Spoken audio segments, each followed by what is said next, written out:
Našlys. Kam? Vaikam. Kokiem? Mašiem. Kieno? Neišlys. Nebūkitės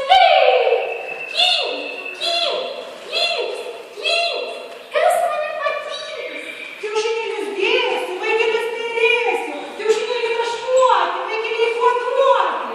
Čirvili pavasaris, kai bus ir vasara. Žemę kasti, auksą rasti. Daugiau dirbk, mažiau kalbėk, daugiau dirbk, mažiau kalbėk. Kokia kalba, tokia ir kalba. Vėjas kalnus griauna, žodis žmogų kelia. Didelis kaip arklys, kvailas kaip gaidys. Geros galos ne visiems dalijamos. Skriski, lietuvėlė, tu gandrelį baltas, ten į aukštą drebulėlę, lizdas tau įkeltas, ten į aukštą drebulėlę. Lizdas tau įkeltas, su promelsva nemunėlį, į dvarelį karalių margą, apsakyk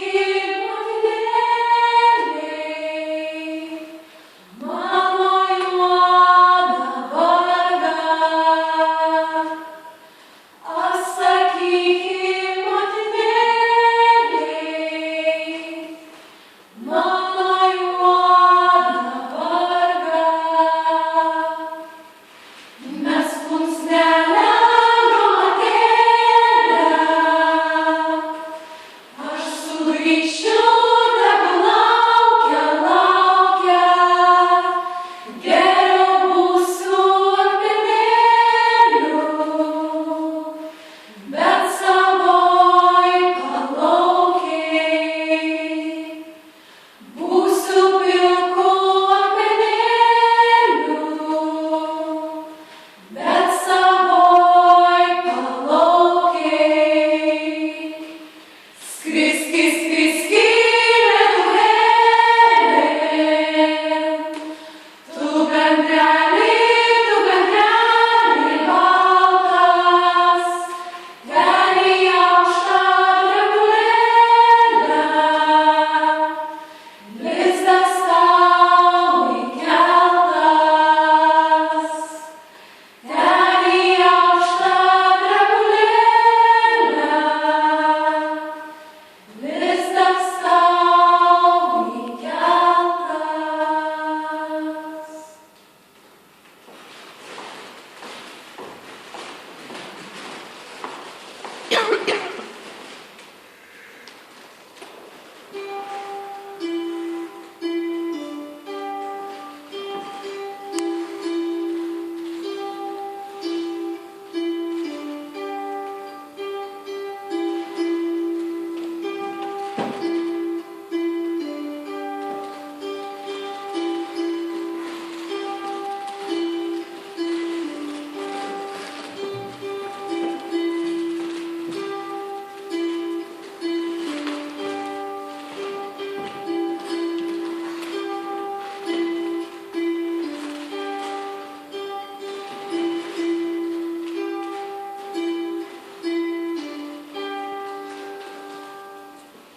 Oi gražios mūsų dienelės, sparnuotos lyg drugiai, saulėtas mūsų kelias ir ramus vakarai.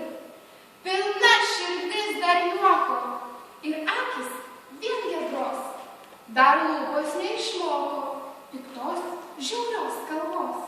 Mes džiaugiamės kukliai purienos galvote ir spindulį sugavę tyranų laše.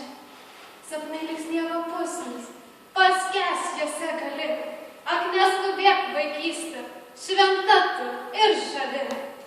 Senų senovėje, mūsų protėvių žemėje, tautos tradicijos, papročiai bei apeigos turėjo ypatingą reikšmę, bei buvo perduodami iš kartos į kartą. Svarbiausi ir ištikimiausi apeigų dalyviai būdavo vaikai. Tad pažvelkime į Lietuvos etninės tradicijas iš arčiau. Juk ne kas kitas, o vaikų atmintis išsaugojo ir perteikė kitoms kartoms savo žinias. Anuomet, ugdant vaiko kultūrą, svarbiausia reikšmė turėjo kraštovaizdis, augmenija, gyvūnija, maistas, šokiai, dainos, žaidimai ir net pasakos. Mitų, sakmių, ritualų dėka lietuviai galėjo išreikšti pasaulio suvokimą, ugnies, kalnų, ežerų bei perkūno atsiradimą. Kasdienis kaimo šeimos gyvenimas buvo kupinas magiškų ritualų. Jų metu vaikams buvo perduodama sukaupta ilgaamžė patirtis.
Su motinos pieno saldybė, pirmoji kalbos medum, savarankiškų žingsnių per trobos slenkstį, su medžių paslaptinga šneka, upelio gurgesiu, paukščių čiulbesiu, senelių pasakomis ir dainomis, tėvelių darbo pamokomis, vaiko sieloje auga jausmas, kuriam jis ieško vardo. Tegul šis vardas ateina iš senos močiutės skrynios, kurie šalia gražiai sulakstyto jaunamartės kraičio laukia protėvių dvasia. O pačias nuostabiausias pasakas seka, pačias švelniausias lopšines dainuoja mama.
taip rankom gulė, taip kirpo mama, taip dega lopna, taip veda smagu. O aš žinau sakmę. Tados buvusios laimės, kurio žmogų tuo išgimusi palaimindausios. Kartais kūdikiai gimus po langu išgirsdavo balsą. Lai būna toks, kokia aš dabar esu. O tos laimės kasdien mainydavusios. Vieną dieną turtinga, kitą dieną vidutinė, dar kitą dieną su visų nieko neturėdavusi. Taip ir tas žmogus toks būdavęs lyg numirštas, kokią laimę būdama jį palaimindavusi. Todėl ir dabar sakome, taip laimė lėmė. Arba kiekvienam laimė duota, tačiau ne kiekvienas gali ją rasti. Kol tėvai užsiiminėjo žemdirbystės darbais, vyresnieji broliukai ir sesutės prižiūrėdavo mažuosius. Retai pas mus kvepėdavo ragaiščiais, retai man pečius dvelkė šiluma. Todėl, kai duona būdavo užmaišęs, į pečių mamos kalbą. Mama. Tai mus mažus klupdydavo ant lovos, duonelė jis sakydavo, šventa, ne veltui pirmą kepalą pašovus, žegnodavo jį drebančią ranką. O kai riksuotis duonos prižiūrojo, tai ir jas nukrenta plutą. Pamatęs tėvą šaukštų sumoja, pakelus raudonelę, ji šventa.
rankšluos padarytą gaidelį, zuikutį ar net arkliuką. Ridenį vaikai pasidarydavo 1 metro ilgio lavelį. Prie vieno jo galo pakeldavo būtent pagaliu, plytomis, o prie kito paderdavo smėlio ar plyvelių.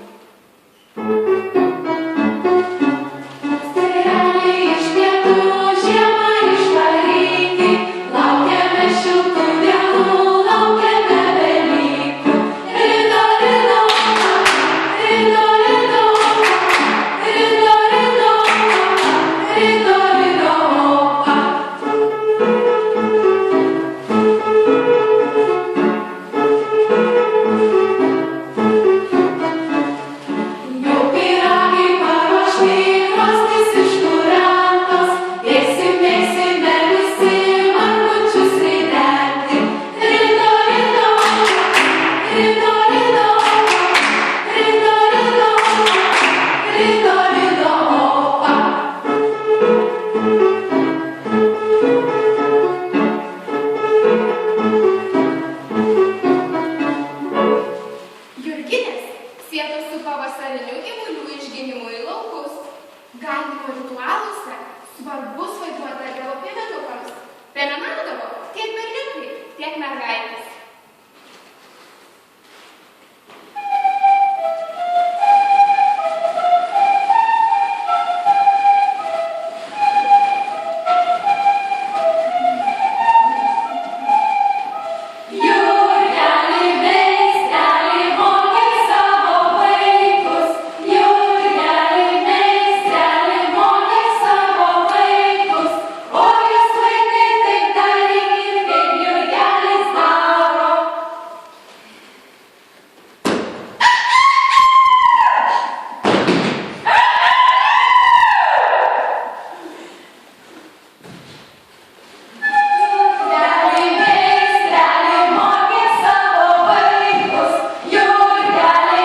Kad greičiau užsnigtų, piemenukai pasitelkdavo burtus, vesdavo baltą ožį aplink beržą 3 kartus.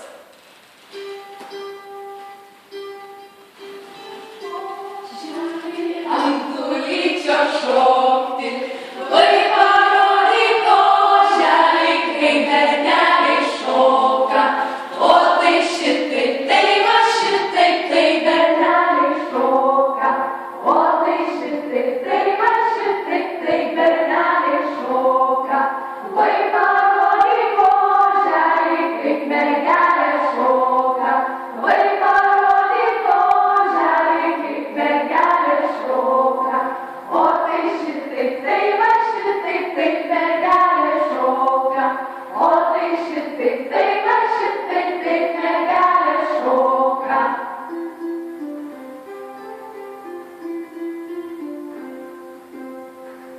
Šiuo metu yra prieškalėdinis laikotarpis, adventas, rimties ir susikaupimo metas. Todėl labiausiai vaikai laukdavo kūčių ir kalėdų. Tačiau kalėdos ir kūčios tais laikais piemenukams turėjo kitą prasmę. Per kūčias reikėdavo daug valgyti, kad metai būtų sotūs. Kūčių dieną reikėdavo nusiauti dėžas ir aplink sodą apibėgti, kad kirminai vaisių nesuėstų. Prieš kalėdas buvo itin svarbu grąžinti visas skolas. Jei negrąžinsi, visus metus būsi skolingi. Pirmą kalėdų dieną vaikai vaikščiodavo prie tropų langų ir bliaudavo ėriuko balsu. Kiekvieno langą subliaudavo, tam likimas dovanodavo laimingus metus.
Taip vaikas turės gražią vaikystę ir jos prisiminimais.